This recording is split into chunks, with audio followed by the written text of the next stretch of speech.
says, when the thieves came, the first thing they did was they wounded him. They took off his garment and they wounded him. They took off his raiment from him and they wounded him. They took off his raiment from him and they wounded him, sir. When a man's raiment is taken, it means the man is naked. Sir, there is nothing as painful as shame in ministry. Sir, do you know the shame some ministers go through in ministry? I have had stories. I have had things that my ears sometimes are itching. I have seen ministerial shame and disgrace. I have seen pastors who are preaching and yet their children right in church are stealing. I have seen pastors who are ministering and their wives in that ministry is messing around. I am telling you, shame. There are pastors who can't stand on the altar anymore.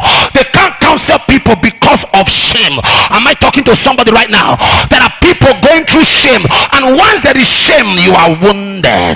Once there is shame, you are wounded. Nothing wounds a minister in the calling like shame. I mean, a young man met me and said the wife has practically borrowed money from almost all members, so no one comes to church again. They only come to the house with policemen, and the man is embarrassed to see somebody who called him father telling him, keep quiet, tell your wife to pay. Shame. Do you know how painful it is when a pastor who is counseling youth, they bring the daughter pregnant?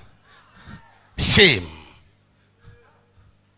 There are things you can't preach on the altar comfortably. Shame is when you get to that point where you avoid some topics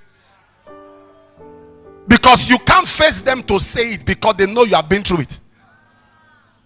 There are many ministers of God, when they are praying for people who want the fruits of the womb, they have some restraint because it's as though it's like a mockery. When shame is when members start believing God for pastor.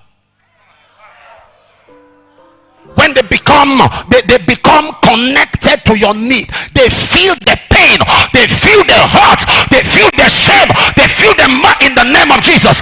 Everyone under the sound of my voice, I make declaration upon your life. Every shame shall be rolled away.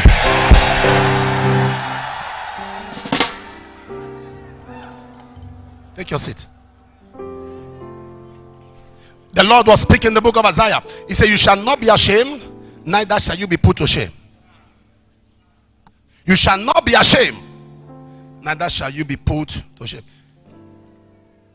That's not tautology, that's not repetition. It's different level. There's being ashamed and there is being put to shame. You know, when you start your car in the house and the car doesn't start, you are ashamed. But your car stops you at the middle of the journey,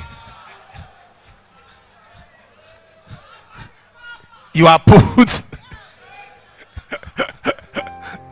you are put to shame. Am I talking to somebody here? You cannot pay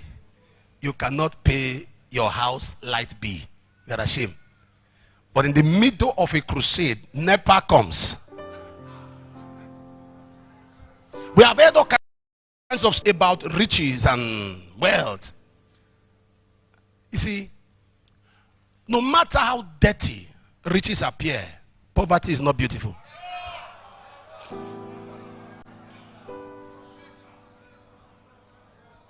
No matter how dirty materialism appears, scarcity is not pleasant. No matter. And that is one of the reasons why God gathered us. Because money is not pursued, it's attracted. No, you don't pursue money, you attract money. Money hates to be pursued. When you pursue money, it takes wings and flies away. Money is attracted. Money hates to be pursued. Money hates hustlers. No, money hates to be pursued. There are people who are seeing shame. They are wounded.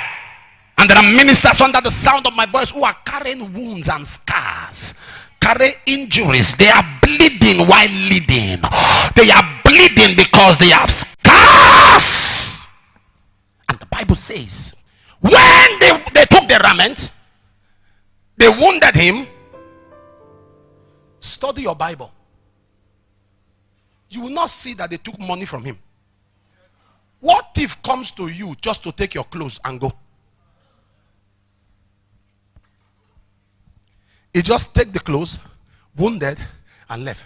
Did something with the clothes. No wonder when people saw him, they didn't favor him.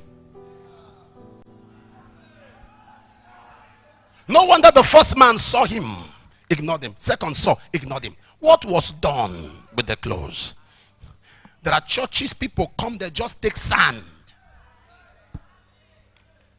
Somebody sent me a video about 2 weeks ago, and I told him I was going to rebuke him publicly. So I'm not saying this. One of the things about ministry ethics is you must keep secret. But your father tells you that he's going to say it publicly, it's no more a secret. I said that others can learn. He sent me a video, and I said, somebody came, they saw somebody at night taking sand from around the church, and they were filming him.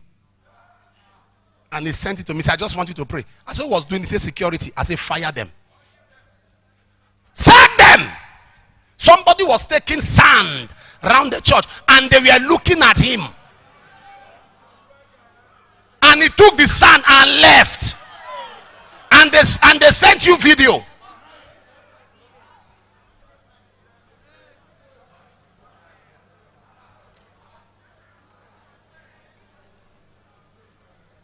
One time they were robbing around every church in this town. Not just Edo North, the northern part. This is the northern part of the state. They were robbing. I'll come. And I said, this pastor will come to me. I'll come. This one will call me. I'll come. That up to people rob, and they went as far as robbing in Jehovah's Witness. What kind of thief is that? What kind of thief without agenda? Very unprincipled thief. And I stood on the altar. I said, don't close our door. If they burn you well, enter here. I was making that boast, and one guy said, hey, okay. And the guy came. We don't have it here. Okay, these are conditioners. You know that big fan? That industrial fan. He came there trying to steal the fan and was there from 10 to 5. Held the fan from 10 to 5, trying to pull fan. His legs were shaking, hand was shaking. His hand was glued to the fan. His legs glued to the ground. They met him there. And the people were rejoicing. Papa, we found him. God arrested him. God arrested him. Can we release him? I said, oh yeah. God has done his own.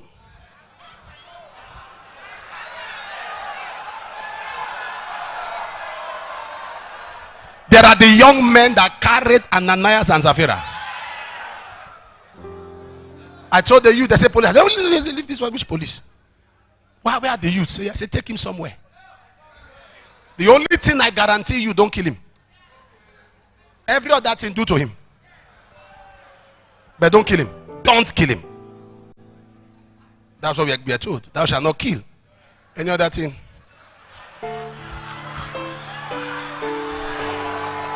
Minister to him. Minister to him. Give him fivefold ministry.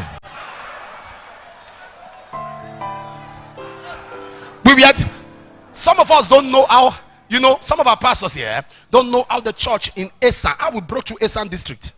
I sent people to go and check for the place for us to do crusade. A young tout in the town said, they tell apostle that for him to come here, he must first deal with me. And I said, what are we waiting for? We are praying against strong man. One has identified himself. Invade the place. And they invaded the place, and they said, you said? He said, yeah. They just carried him, put in the boot. Straight, and just drove off. Took him to a place and sat him to ask him questions. They said, you have been doing this. It was so bad that even the authorities fear him. When you report to the police, they are worried. We said, don't worry. We know how to handle this kind of people. We are helping the government. When they finished with him, they gave him suit. In the crusade, he sat in front.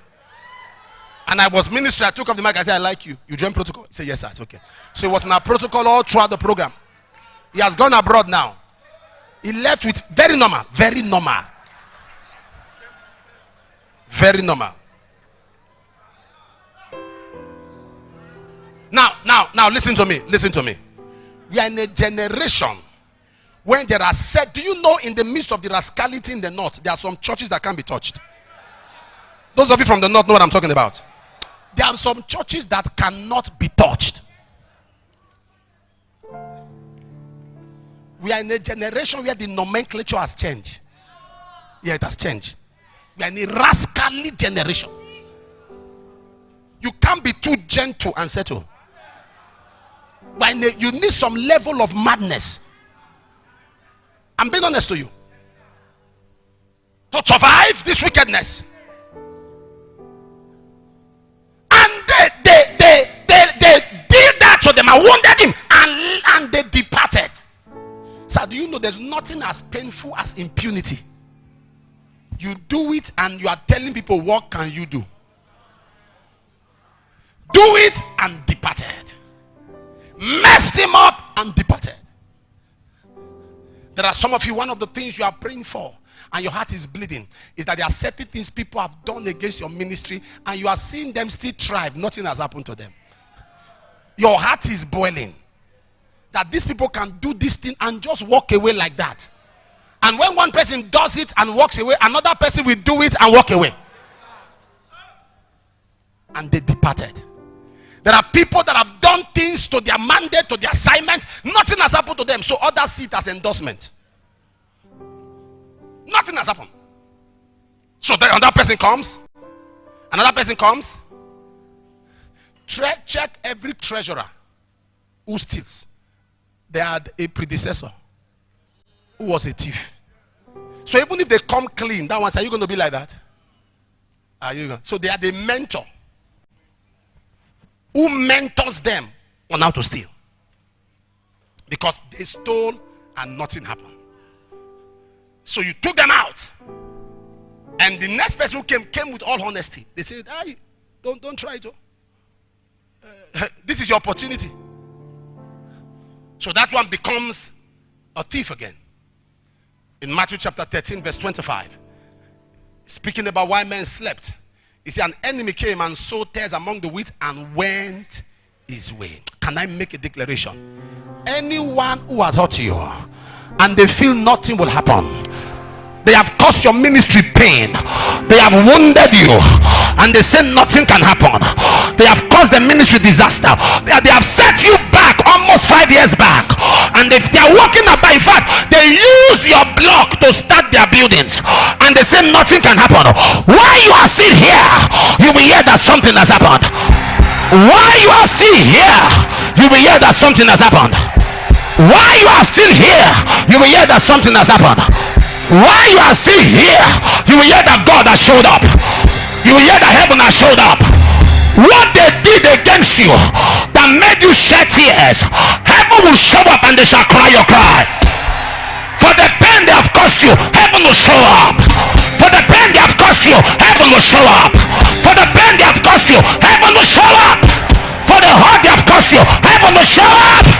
For the pain they caused you, heaven will show up. You don't serve a dead God. You serve a mighty God. He's the same yesterday. He's the same today. He's the same forever. When God says yes, no man can say no. When God lifts you up, no man can bring you down. God is on your side. Power is on your side. Glory is on your side. Favor is on your side. Somebody shout fire. This week, God will open strength doors for you. Amen. Are there people that will cause you problems? May you not meet them this week. Amen. Are there people that will show you favor? May you meet them this week. Amen. I decree that what man cannot do for you, God will do it. God will give you help from strange quarters. Amen. The testimonies that will happen in your life will become the debate in the society. Amen. You are heavily guarded. Amen. Those that are waiting to see you fall, they will wait in vain. Amen. Those that are waiting to see you expire, they will wait in vain. Amen. For every prayer you will pray this week, I say amen to it. Amen. It's a great week for you. Amen. In Jesus' mighty name. Amen.